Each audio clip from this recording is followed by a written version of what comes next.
Okay. Hi, everyone. Good morning. How is everyone doing?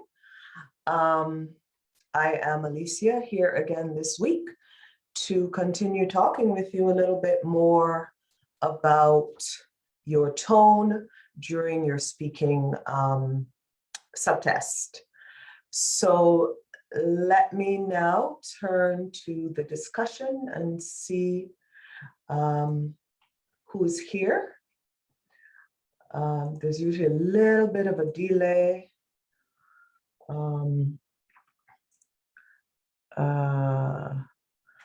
Right. You know, me and this comment section. I'm always having like a lot of drama here with the comment section. So how is everyone doing this morning? I know there's a little bit of delay, so what we'll do is, honestly, let's just wait a couple of minutes and then we can start. Okay. Just make sure I've got the right live stream URL. All right, in the meantime, everyone, feel free to say hi.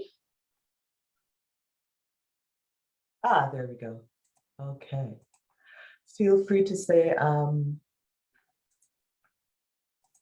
hi and okay. Finally. Okay, here we go. Videos from this event, 120 viewers. You know, there you go. And this comment section. Hold on. I'm always having that. Okay, good. Right, okay. So, good morning. Hello, Mai and Aisha and Sabi, Surya. Good morning.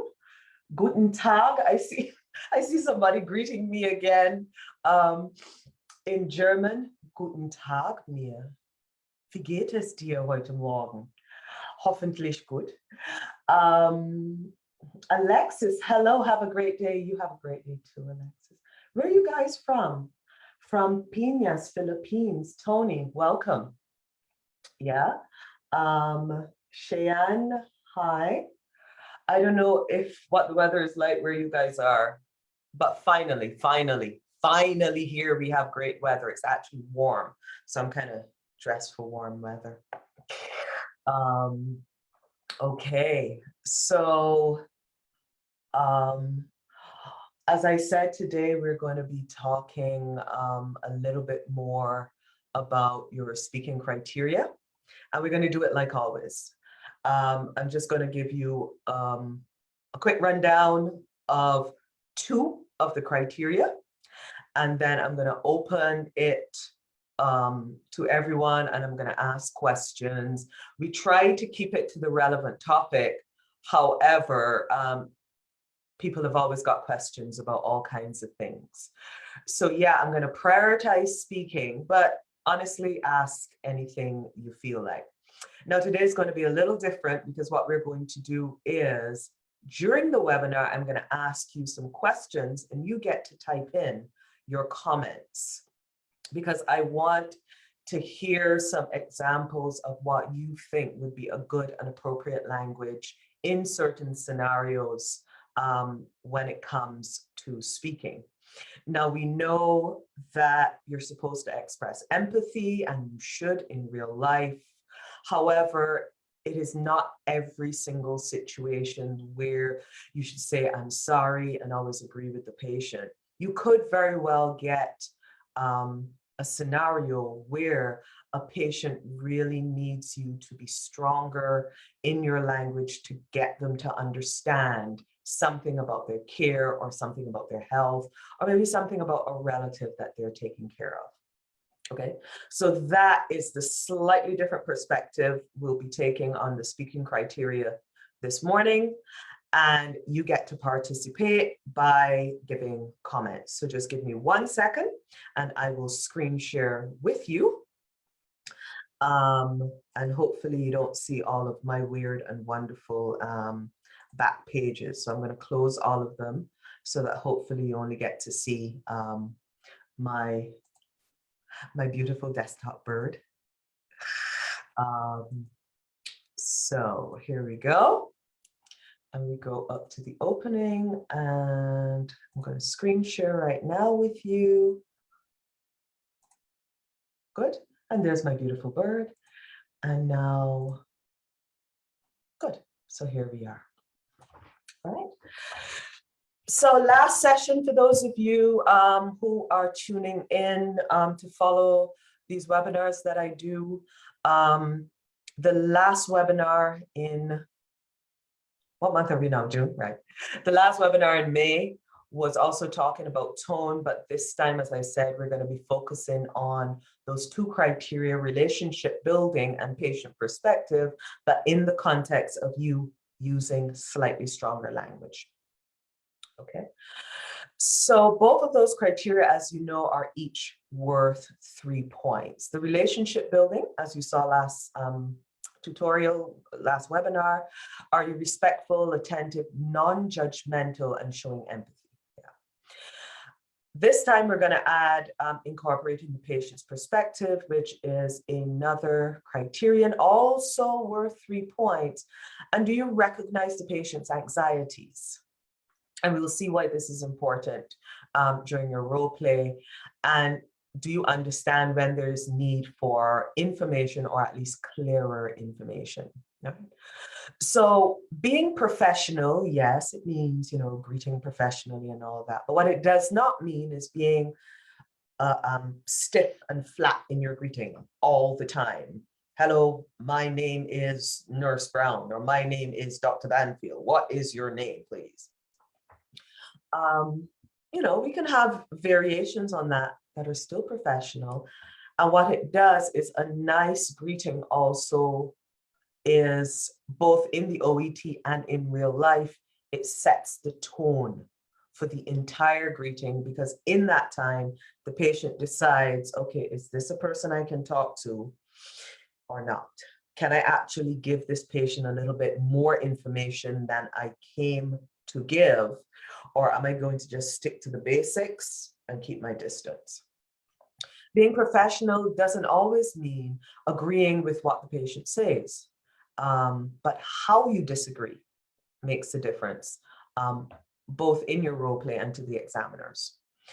And it also does not mean never using emphatic language. As I mentioned, there will be times, or there could be times in your scenario where you really need a patient to be aware of something and to act in the interest of their own health. Okay, so professional tone does include being polite but approachable, as I said. You should always show that you have heard the patient's standpoint.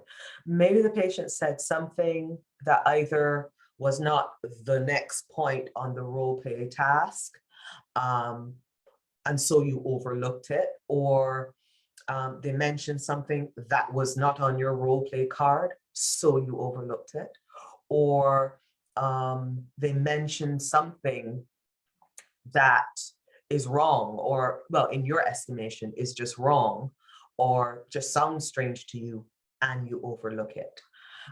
We'll see the importance of actually taking, even if it's just a few seconds, to acknowledge it, even if you come back to it later.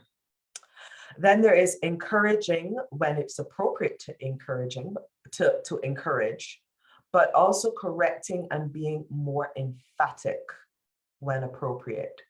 And how to use intensifying language, because this now is about, if not only if you understand vocabulary and grammar, but you understand the broader and finer meaning of how we use language. How do you use intensifying language, but without putting the patient's back up, as we say, which is an idiom. It means without turning off the patient or offending them or coming across as being judgmental. It also means understanding the difference, as I said, between being emphatic and being judgmental, or sometimes rude. Not that you mean to be, but to understand what may be rude to an English-speaking patient. Once again, as we may have mentioned last week, I think in different cultures, there can be a difference in how patients and healthcare staff, patients and doctors, patients and nurses, patients and therapists and pharmacists talk to each other. It might be more of the doctor, the nurse, the therapist, the pharmacist says something and the patient listens and then goes away. Whereas in English-speaking cultures, it tends, again, to be more of a partnership. So you may say something and you may not even realize that when you say it in English, it's actually taken as a little rude. You don't mean to be, but that's just how the language works, the culture of the language. So we'll look at that as well. So let's stop first at being polite and approachable. I won't dwell too long on this one because a lot of it I covered last webinar last month on the 19th of May. So you can go back through the OET section and you can find it and you can take a look, watch it. So very quickly, greeting the patient, the usual, hello, I'm Nurse Brown. Just confirm your name for me, please. That is equally polite and approachable. But as well, there's good morning. Is it okay if I call you Mr. Brown? So Mr. Brown, how can I help you today? Right. So there's not one set greeting. In working with students, I hear the same greeting over and over and over again. And there's nothing wrong with it. Just understand there's more than one way to greet a patient professionally, but approachably. Okay. So hello, I'm Mr. Lou, your pharmacist today. Just confirm your name for me, please, so I can check your prescription. Or good morning, is it okay if I call you Mr. Brown? Hello, Mr. Brown, I'm your therapist today. How can I help you? Just tell me what's going on. And you get right into it. Because again, you've got 5 minutes. Don't waste time. And then during the interview, you want to continue to be approachable. The patient or interlocutor can come at you with anything. One of the things you might want to avoid saying, it is best that you take X, or it is best that you do Y. This is my professional opinion. We know you're the professional. Don't put it in their faces, okay? That's why they're talking to you. But there are different ways that you can share the exact same information, but use language that makes you a lot more approachable. So you see here, feel free to ask me about anything you're worried or not sure about. You can also say, feel free to ask me any questions that you have or any worries about any worries you have. And the patient may have ideas about what they want to do or what their neighbor told them they should do or so on. And you may disagree, or you may think that there's a better way to do it. So a good or better approach might be to blah, blah, blah, blah, blah. And you can let me know how this works. We can adjust if needed. Now, this kind of thing works in almost any situation. Getting patients to go on to their medication, getting patients to follow physiotherapy, getting patients to take the medication as the doctor prescribes and come back to you if you're a pharmacist. Getting patients to do their exercises at home if you're an occupational or physiotherapist, and so on. All right. It shows you're a professional, it shows you're giving professional information, but it still says to the patient, I am open to you talking to me if this does not work for you.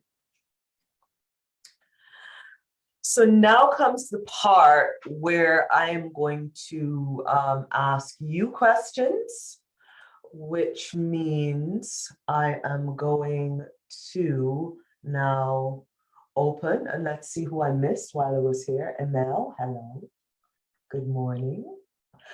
Candice, hello. All right. So be prepared now for a little mini quiz.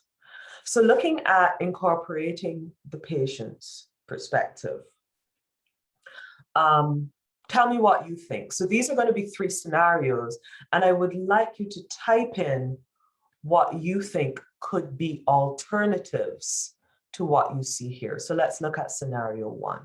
This is a patient who is worried about something, one thing, but you, in your professional opinion, something else is more important. All right. So for example, the patient says, I know I've lost a lot of weight, but I don't like how I look. So their focus is the fact that, you know, they don't like how they look. Maybe they want to stop the weight loss program. You say your health and blood pressure are more important than how you look. Do you think this statement by the doctor, now I have doctor here, but of course it could be the nurse, it could be the dietitian. That's just honestly a template that I used, but nurse, dietitian, doesn't matter. Your health and blood pressure are more important than how you look.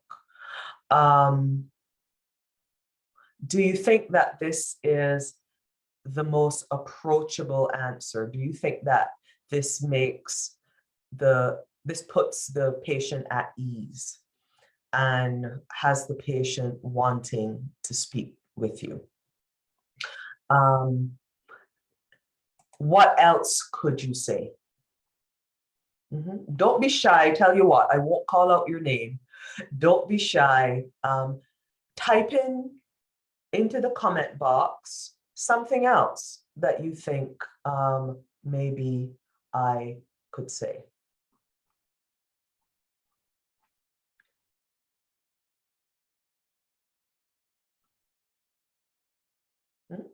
Not seeing anything else yet. I know there's this like long delay. Okay, well, I'll give an example then, since everyone is playing shy this morning.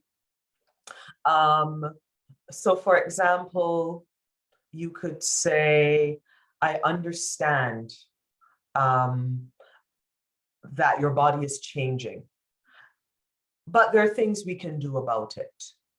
I understand how this can make you self-conscious. I understand how this can make you self-conscious, but there are things we can do about it. All right. You can even go on to say, and I understand how this can make you self-conscious, but there are things we can do about it and keep you in the program because you're doing so well. Okay. So you've gone right into encouraging them to continue with the program. All right. So let's look at the second one. The patient has wrong information. And in these current times, of course, I took vaccines as an example. The patient says, vaccines contain a lot of toxins that can harm my child more than any infection. And in this case, the doctor or the nurse says, you need to look for better resources and talk to more intelligent people. Now, I think that's about the most judgmental thing you could possibly say, quite frankly, because to say you need to look for better resources, you are indirectly telling the people that they don't know what they're doing. And talk to more intelligent people, you've just basically insulted them and told them that the people that they're talking to are not smart. You have said to them, you choose not to be around smart people. This is not only judgmental to an English speaker, it's a little offensive. Okay. So what else perhaps could you say instead? Now, I still notice no more comments. I'm going to refresh this page just to see if maybe it is. Yeah, more comments are here. Let's see what the comments are. Yeah, I just needed to refresh the page. I understand your concern. Oh, about losing weight. I understand your concerns, but your blood pressure is more important to us. Someone made a comment about this first one. Your blood pressure is more important to us. Now, you could say that, but what you have said by saying it's more important to us is indirectly you have said, we don't care that much about how you look. Okay? So there's that balance between letting the patient know, okay, how you look is a concern for you.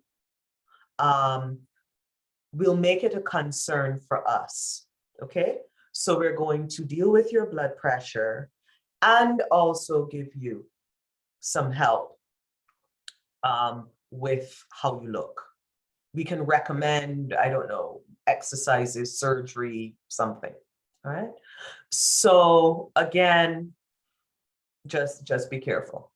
There seems to be quite a delay. Please keep putting in your answers because, and I'm going to keep refreshing the page because the comments are taking a little while to come through. There we go. So we've got one here now answering the next one. So instead of you need to look for better resources and talk to more intelligent people, we have here, I understand your concerns. However, based on multiple studies and observations, there's nothing to fear about vaccination. Excellent. That is a really nice answers. I see, but vaccines prevent death. Yeah, that's going quite nuclear. Yes, but vaccines prevent death. You're in the right direction with that one. How about, yes, but vaccines prevent infections that actually can be deadly.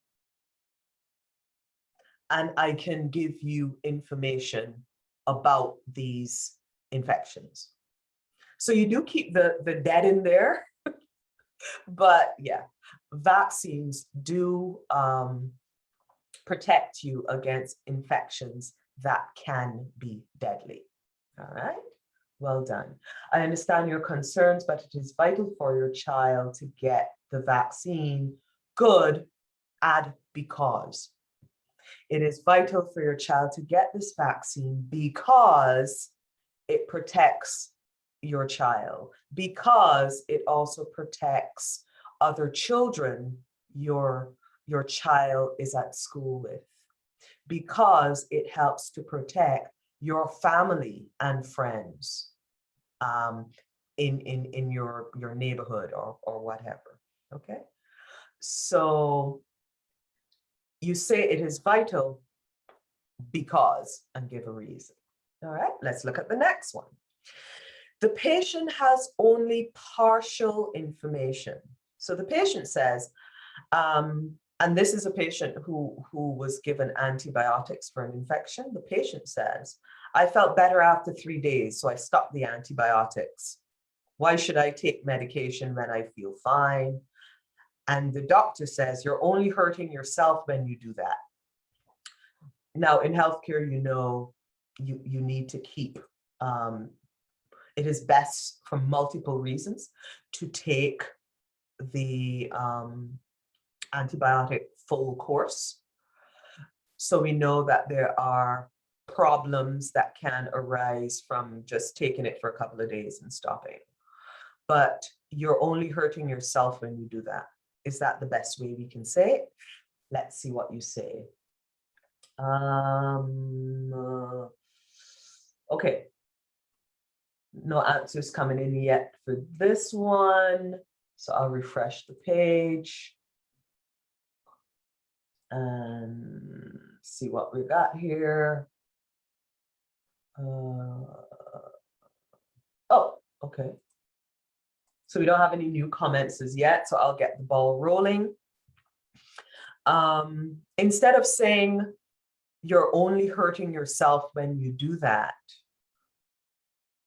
give a reason. Don't explain to the patient why. Yes, I know you feel better. You felt better after 3 days.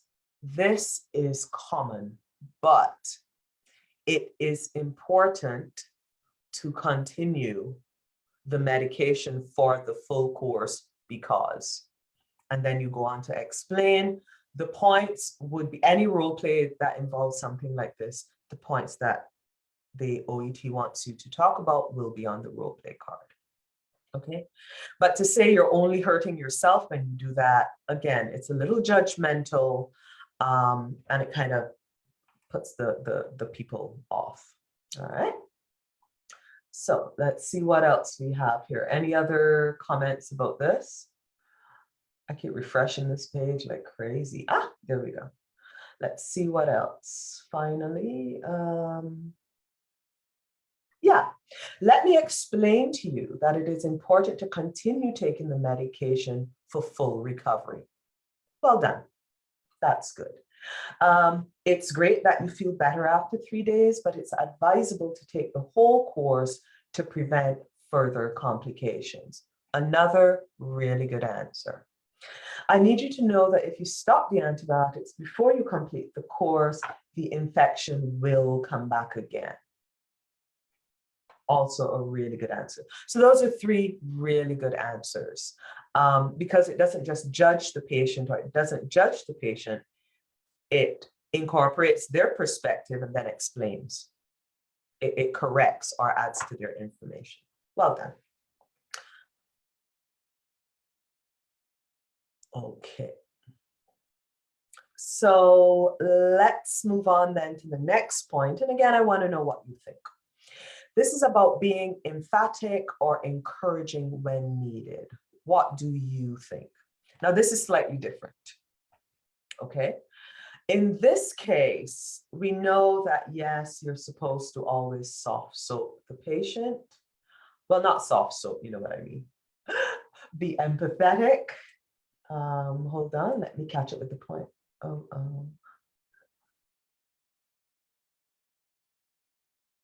Oh, here's another one going back to, I'll take one more from the antibiotic scenario.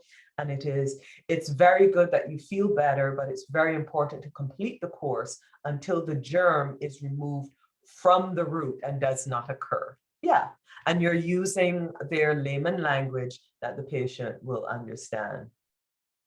Oh, that's good progress, but I will strongly advise you to complete your medication to prevent relapse. Also very good. Okay, so those are good answers. So let's move on now to being emphatic. So what do you think? So here's a scenario. Mr. Smith forgets his hypertensive medication because he feels fine. Okay, and you know that patients do that. I feel fine. Blood pressure isn't a problem. And the doctor or nurse says, I can understand why you would do this, but you really should consider taking your medication more regularly. Now, in the normal scheme of things, but you really should consider taking your medication more regularly. Now, we know not taking medication when you have hypertension is not a good idea because the complications and the long-term end result is not good. So you really need to be more emphatic to get this patient to understand. You got to take this. What can you say?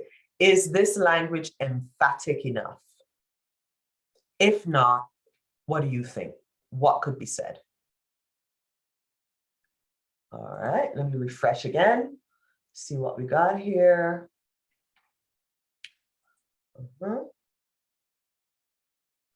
Anyone new? Nope. All right, again, I'll get the ball rolling because of the delay.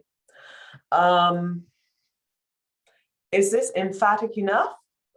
No, I'll tell you right now. This is one of those scenarios where your language needs to be a little stronger, both in real life and in OET.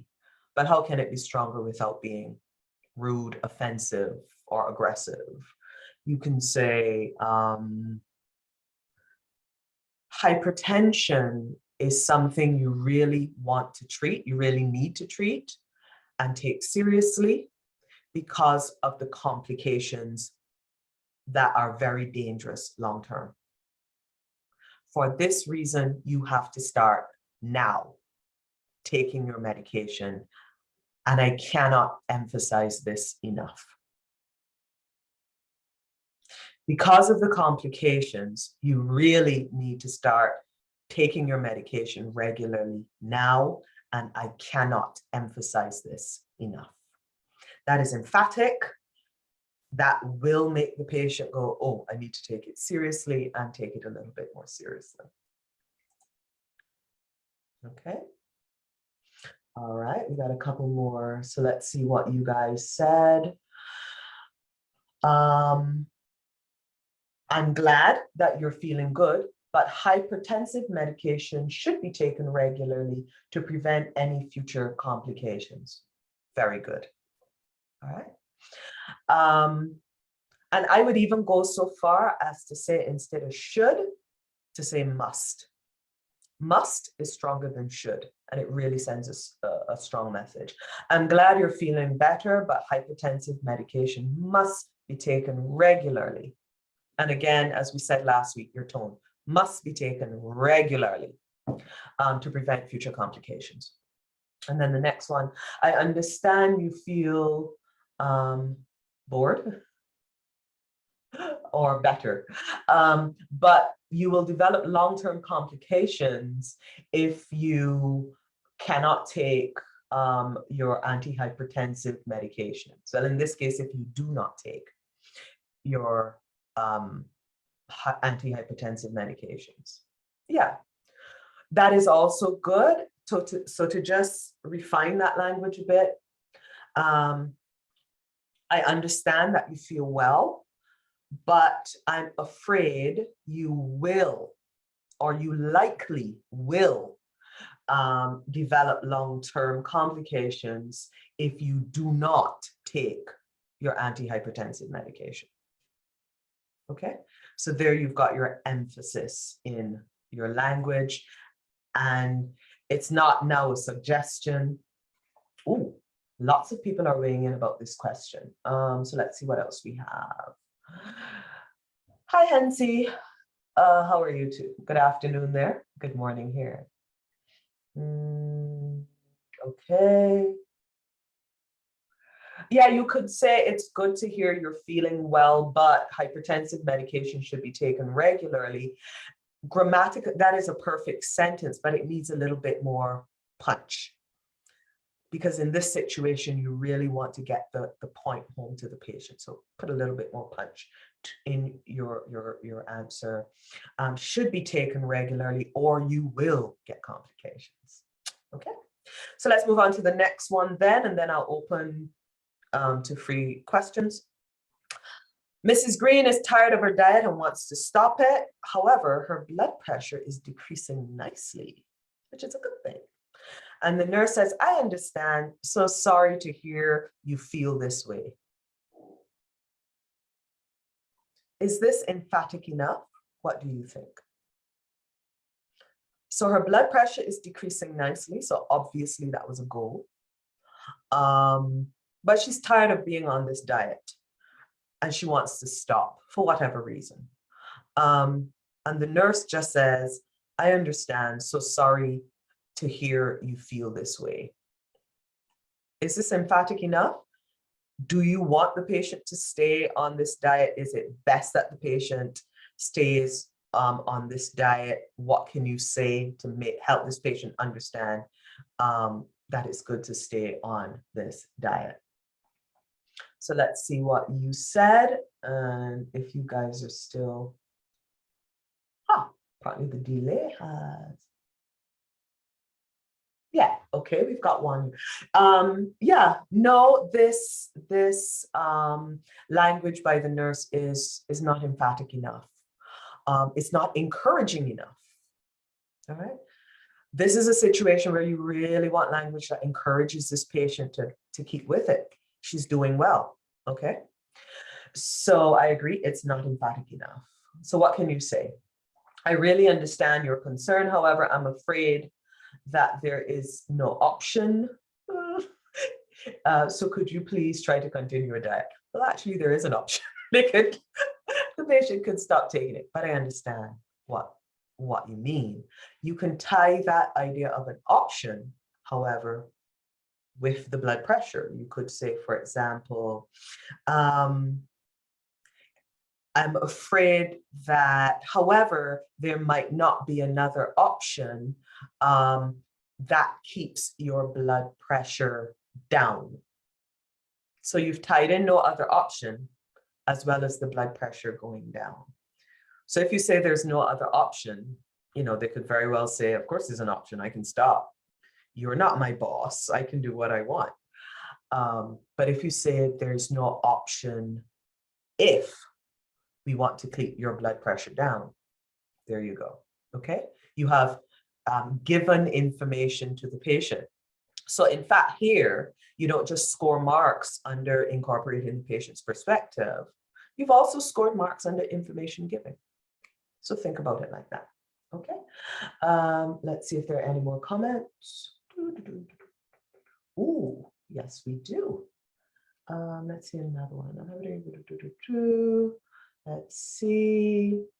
I'm glad to hear your blood pressure is decreasing, but my advice is to carry on with your diet for a while in order to achieve long-term goals.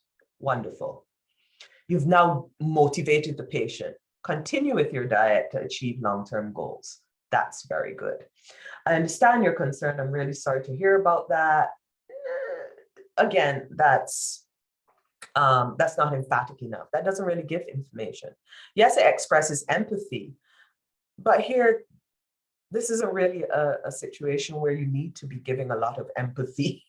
You need to give some understanding, but then move on quickly to motivation.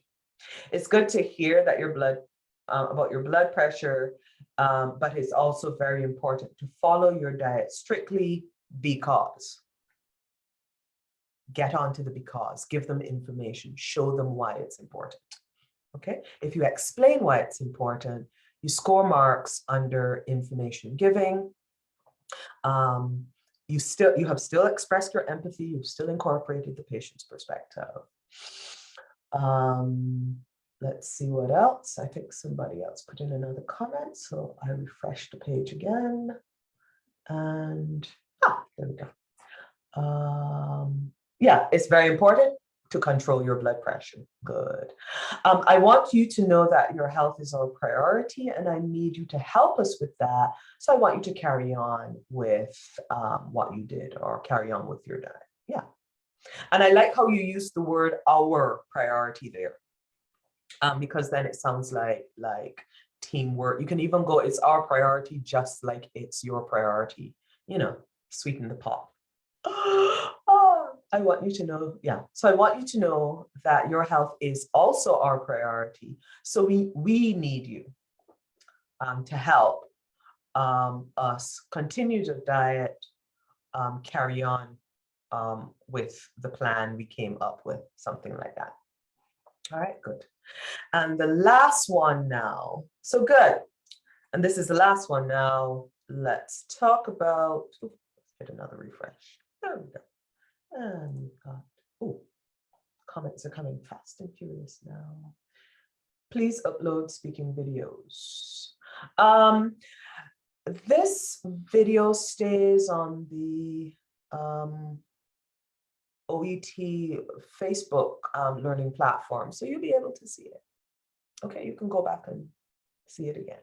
Okay, so going on now to this last point, we're talking about avoiding being judgmental when using stronger language. So now this is one of those things where you really do have to be aware of not just grammar and vocabulary, but the culture of the language. So what do you think about these scenarios? On the left side, we have what the patient says, and on the right side, what you, nurse, doctor, therapist, pharmacist, say. So the patient who's gained a lot of weight, I like sweets and salty snacks. Many of us do. I'm guilty. You say, no wonder you have put on weight if, ooh, typo again. If, that's supposed to be an if, sorry.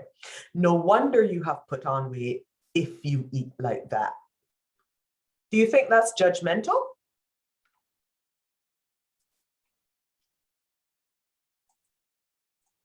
And if so, what could you say that is less, that is more appropriate? Oh, another person just came in with a comment on the previous slide. So I'll just, I totally understand your concern, but continuing with your diet is a great way to keep your BP controlled long-term. So I'd highly encourage you to keep following this diet. Actually, let me go back to that. That is a great example of intensifying language. I'll read it again. I totally understand your concern. Totally intensifying. I totally understand your concern. But continuing with this diet is a great way to keep your BP controlled. Great. Longer term, so I'd highly encourage you to keep following this diet. Well done, well said. I totally understand your concern, but continuing with this diet is a great way to keep your BP control in longer term. So I'd highly encourage you to keep following this diet. Okay, good. So now let's go back to the last one again. Right. So once again, no wonder you have put on weight if you eat like that. Do you consider this judgmental? If so, how could you improve it? Let's see what you have to say. Ooh, I've got tons of people weighing in about this now. So let me scroll down. Yeah, so I've got 2 people signing here that yes, they agree it's judgmental. It is. It is a bit judgmental. From the moment you say no wonder, it's like, okay, yeah.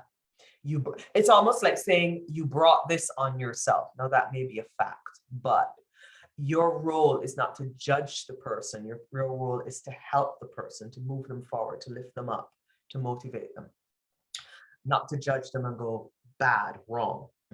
Okay, so let's see examples that you've given. If you carry on eating sweet and salty food, you'll keep on increasing weight. Now, that's one thing that you could say. But instead of the you'll keep on, what about if you carry on eating sweet and salty food, more and more weight might go on. The thing about using you is that it's accusing the patient. It's judgmental. It kind of goes, it's my fault, there's nothing I can do, I'm a bad person. And you don't want to send the message to the patient that they're a bad person. Okay. So what you can do is shift it a bit. But yeah. Or you can just say sweet and salty foods cause a lot of weight gain. Very simple. Sweet and salty foods cause a lot of weight gain. Okay, so let's avoid them. Let's decrease them in our diet, whatever. Let's see. Ooh, okay. Let's see some more. Don't worry, we all like sweets. I don't know about you guys. I have a horrible sweet tooth. I do. I love ice cream and cookies and pancakes. It's horrible. Okay. Don't worry, we all like sweets, but because of your health, it's better to start to take less. Yeah, we all like sweet, but for your health, it's better. And I like how you say to start to take less or to start to eat less. Good. Um, I understand you like sweets, so you need to control your weight to prevent complications. Don't worry, I have options. Let me explain. Very good. Because you didn't just drop the bomb on them and go, you've got to cut down, you immediately went into offering, you immediately went into offering options. Well done. I understand you like sweet and salty snacks, but we need to control your weight to prevent future complications. Don't worry, I have options. I totally understand that you love sweet and salty food, but we need to consider the bad effects in our body when we eat them. But we can eat sweet and salty food in moderation. Good. So you haven't told them to change their life tomorrow. You said in moderation. And that works both in OET and in real life. I can imagine you're craving for such food, but it's going to increase your weight, as you might have noticed. Okay, yeah. But you can say, but it likely has helped your weight gain. It likely has increased your weight gain again.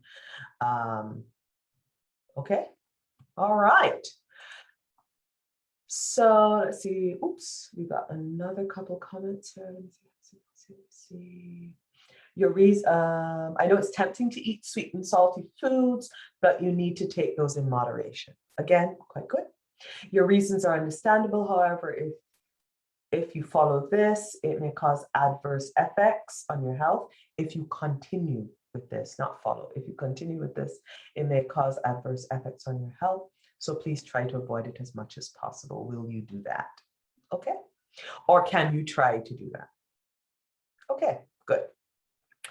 So in summary, going back to these two criteria at the beginning. Oh, I didn't realize.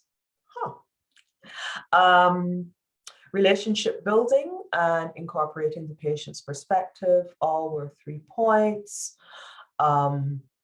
Remember, there are times that you may have a scenario to use more emphatic language to really get a point home to the patient, but you want to do so without being judgmental, without being rude. So how you say something, again, as I said last week, is as important as what you say. And examiners are listening to how well you maintain the relationship in these scenarios without alienating the patient. Okay, so that's it from me. Any questions or comments? We've still now got 10 minutes. I will pop back in after the end of the webinar during the day and answer any questions that come afterwards. I may also pop back in maybe about 10 minutes afterwards as well and answer some questions. So don't worry. If I can't answer you live, there's still opportunity for me to answer afterwards. Okay, so let's stop sharing now. So now I'm back live. I'm going to renew again. So you can ask questions about what we just spoke about, or you can ask questions. The end of the webinar during the day. Sorry. I'm sorry. I had the voice on. Okay. So let me refresh now. Good. And let's see. So do you have any other comments, questions? Difficult for you to stop taking, but I suggest you start cutting down. Yeah, cutting down. One last comment here about that situation with the sweet and salty foods. Oh, sorry, I think my camera has gone wonky. Lala, 1 second. And we're back. I understand it might be difficult for you to stop taking sweet and salty foods, but I suggest you start by cutting down the amount of sweet, salt, and sugar you take so as to control your weight. Well done. Okay.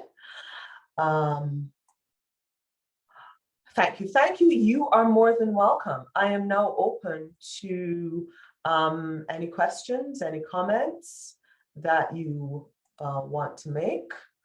I'm here for the next 10 minutes.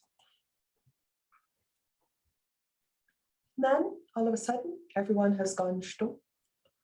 Everyone has gone mute. No? Okay. Well, time's ticking. Please, somebody talk to me. But we had really great engagement in this webinar. Thank you guys for really being interested. I hope that a lot of you, well, all of you, have success in your next exam.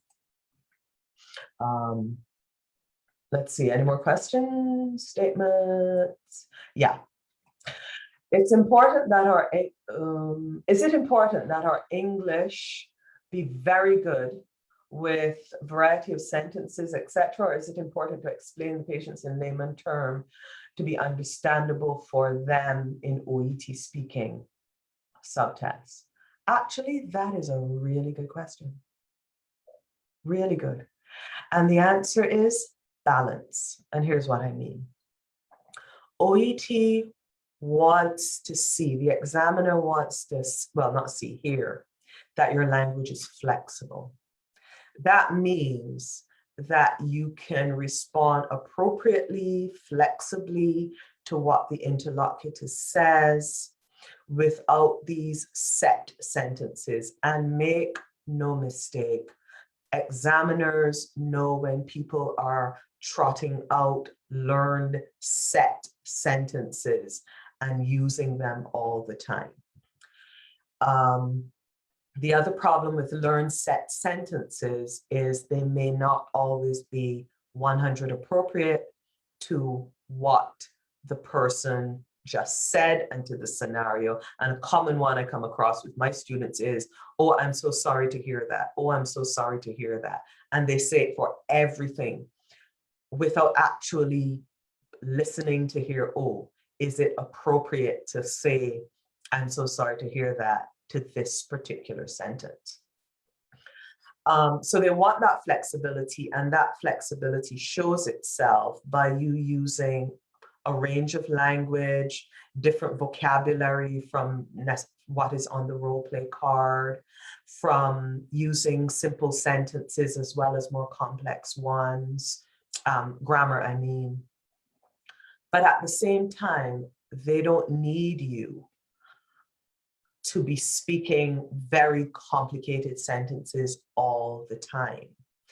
They want to hear that, yes, you can speak in layman language, that you can speak in a way that the patient understands, that if you do slip and mention something technical, and it is going to happen, that you can then go, by that I mean, and then go on to explain it in layman terms, and that you can answer technical or more basic questions. They're looking for that balance, and that's the answer. Okay, they're looking for that balance. In the introduction of the speaking, what do they say? Please speak naturally. And that's what they want you to do. Does your language have to be C2 native speaker? No, it does not have to be, but it does have to be B2 plus and above. If you do make errors, they cannot be errors in every single sentence with grammar, vocabulary, pronunciation. But if you make the occasional grammar error, the occasional vocab error, that does not distract from what you're saying, that does not change the meaning, then it's not a big deal. All right. Okay. And we've got 5 minutes left, which means we probably can do a few more questions. Let's see. So let me refresh again. There we go. For some reason, they're not popping up live. Your questions are only popping up when I refresh the page. I don't know what's that about. Mia says, Dankeschön, Alecia. And I say, bitte sehr. Schönen Tag noch. Are we allowed to ask the examiners something we haven't understood? In your 3-minute preparation time, if there is a word you don't know the meaning of, you don't know the pronunciation of, yes, in that 3-minute preparation time, you can ask the examiner. Not the examiner, sorry, the interlocutor. Remember, the interlocutor is not the examiner. However, once the role play starts, no. Once the role play starts, the role play keeps going. In computer-based testing, is the speaking performed at the test venue or online at home? The answer to that is, if you're doing a computer-based test, as far as I know, however, please confirm with OET. With computer-based testing, you do your speaking tests on computer in the center. For, of course, OET at home, you do it at home, but I think, however, this is a very good question. Hatem, please confirm with OET. I must admit, this is the first time anyone has asked me this question, and I am not sure. I think you do it in the center if the facility is in the center. But thank you for asking, because this is knowledge. This is a question that I know will also ask OET, so I have it for my future students. But of course, for OET at home, you do it at home. Could you please explain about how to do a good conclusion? How to do a good conclusion depends on the scenario. Maybe you have covered all the points in 4.5 minutes and you feel confident and you still have half a minute left and the interlocutor is sitting looking at you like this. What you can do then is maybe offer to sum up what they discussed. Or maybe it's coming down to the 5 minutes and you can just simply go, is there anything you want to discuss? Do you have any more questions? It definitely depends on the scenario and how well you've covered the material. Is it okay if we use simple sentences in layman language that's easy to understand rather than complex? Yeah, your sentences don't have to be overly complex, but if you keep using, hello, my name is, you can take this medicine, simplistic sentences, the examiner picks up that you're not comfortable. The examiner can pick up that you are not comfortable because you're staying in a very narrow area. So yeah, okay. 1 more minute, scrape it in.